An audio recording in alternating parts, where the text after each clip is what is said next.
Vous avez parlé d'une nouvelle gouvernance, présidente. Qu'est-ce que vous entendez par là? Qu'est-ce que vous proposez comme nouvelle gouvernance?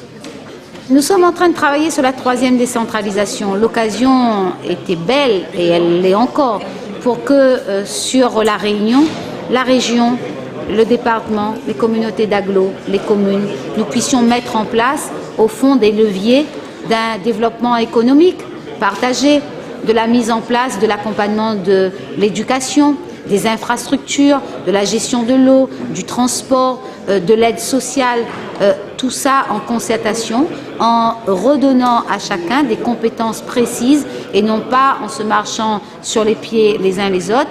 On sait qu'on aura moins d'argent. À nous de devenir intelligents et de proposer une gouvernance haute.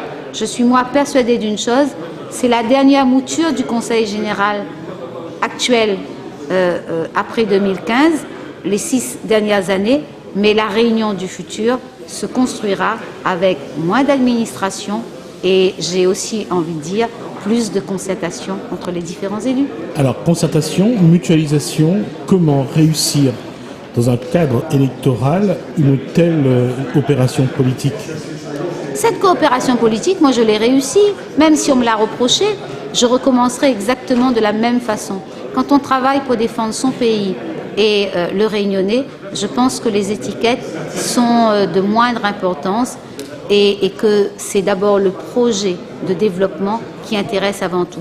Après vient le temps des batailles électorales et là, c'est le jeu que chacun se présente en campagne ou les uns contre les autres, mais le tout, c'est que on travaille avec un cœur réunionnais et pour la Réunion. Le modèle réunionnais? Le modèle réunionnais, c'est l'unité. Donc, il passe par l'unité de la population et il passe par l'unité des collectivités et donc l'unité de tous ceux qui sont élus en son nom pour travailler pour elle.